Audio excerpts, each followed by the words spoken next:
Je vous ai parlé tout à l'heure de M. Oliver Gimmons, où son fils a porté le même nom, mais Olivier Junior Guimond. M. Oliver était un père très autoritaire, un père très discipliné, qui faisait, lui, du vaudeville à Toronto, en Ontario, à Toronto.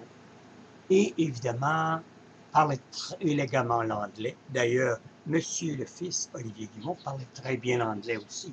Même s'il faisait le con, il parlait très bien anglais parce que son père parlait anglais. Et au lieu de l'appeler Olivier Père, on disait tout le temps Oliver. C'était pas la même chose. Il faisait de la radio au tout début de la radio distante et évidemment jouait dans des vaudevilles, etc. Mais ne voulait absolument pour aucune considération que son fils fasse du vaudeville. C'était très dégradant pour son fils. Pourtant, lui, il en faisait et c'était de la classe. Alors, c'est évident qu'il y a eu, pour un certain temps, un gros conflit entre le père et le fils, quand je vous disais, la famille Guimond, Gimmons, pour Oliver, et M. Olivier Guimond, évidemment, le fils. Monsieur Olivier Guimond, j'ai eu l'opportunité de le rencontrer à plusieurs reprises, évidemment, au théâtre de variété, le théâtre de Monsieur Gilles Latulippe, pour être plus précis. Il y avait Monsieur, bon, ça y est, le gérant, Monsieur Thibault, qui était le gérant là-bas. Et on fraternisait beaucoup, parce que Monsieur Latulippe, on ne le voyait pas beaucoup, parce qu'il était toujours dans la mise au jeu de la, il faisait partie du spectacle, il s'occupait du manuscrit, il s'occupait de tout de A à Z. Et il passait tout le temps dans son bureau à préparer et puis à tout ficeler ça. Puis en plus de préparer des coups pendables, parce qu'il était numéro un pour des coups pendables. Hein, monsieur le tulipe? Ouh! Et puis, je pense qu'il doit être encore aussi taquet.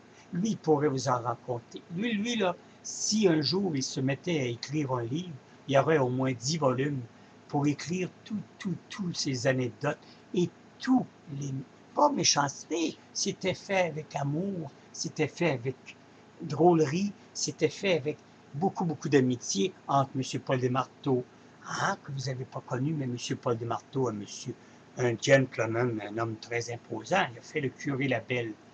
Alors, et c'était un homme qu'on était impressionné de le voir parce que curé Labelle, il avait évidemment une bourrure ventrale pour lui faire paraître qu'il y avait un gros vent quand il était curé Labelle, mais il avait une très belle prestance en personne. Et les seuls endroits qu'on pouvait le voir, c'était au Théâtre des Variétés, dans les multiples comédies montées de toutes pièces par M. Gilles Latulippe. Et évidemment, j'ai rencontré là aussi M. Olivier Guimond, que j'ai beaucoup apprécié. Et on ne voyait pas son épouse très souvent, si même on la voyait, une fort gentille dame.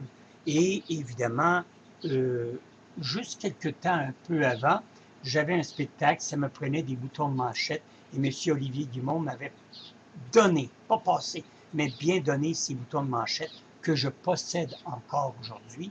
Ils sont rouges, le contour or, et je garde ça précieusement et jamais personne ne pourra toucher à ça parce que ça m'a été donné et il l'avait confirmé lorsque j'avais été le voir 2 jours à l'hôpital avant qu'il décède.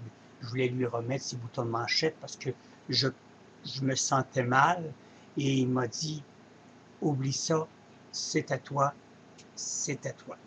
Et évidemment, il ne parlait pas beaucoup parce qu'il était évidemment pas ses derniers milles, mais il souffrait beaucoup. Son épouse était là. Son épouse m'a tout simplement fait signe en voulant dire faites ce qu'il vous demande. Il fait de bon cœur. Mais c'est évident, il est mort dans la pauvreté pratiquement parce qu'il donnait tout. Il donnait tout, il n'y avait rien à lui. Quelqu'un arrivait, ah, Olivier, j'ai besoin, pas Olivier, oui, Olivier Guimond, Olivier, passe-moi 20 $. C'était beaucoup 20 $ dans le temps. Passe-moi 10 $. Je vais te le remettre. Mais en réalité, jamais qu'on lui remettait. Et Mme Guimond pourrait le certifier que son cœur, je pense qu'il était trop gros pour le corps qu'il avait. Et c'est peut-être pour ça que c'est ça qui l'a emporté. Parce qu'on dit qu'il aimait prendre un coup, Mais non, non, non. Il prenait un coup, c'est sûr, quelquefois une cuite, mais ça n'a jamais fait mourir son homme quand ce n'est pas de l'abus. Mais c'était son rôle de faire ça. Il était un peu comme le Claude Blanchard des années plus modernes. Si il faisait pas son sketch et qu'il avait pas de l'air en ébriété, on disait, ben, regarde, c'est pas Olivier Guimond. Sa marque de commerce, c'était de descendre un escalier de façon magistrale. Et c'est pour la raison qu'on l'a tant aimé. Et Monsieur Olivier Guimond, je vous tire chapeau et je me plie énormément à votre grande prestance parce que vous avez été quelqu'un de bien dans la vie de bien des gens. Et tous les gens qui vous doivent de l'argent, j'espère, auront un pincement au cœur. Et laissez-moi vous dire qu'il va en avoir beaucoup, beaucoup, beaucoup de ces truands qui nous empruntent de l'argent, mais qui oublient de nous le remettre. Et ça, M. Guimond serait mort dans la richesse.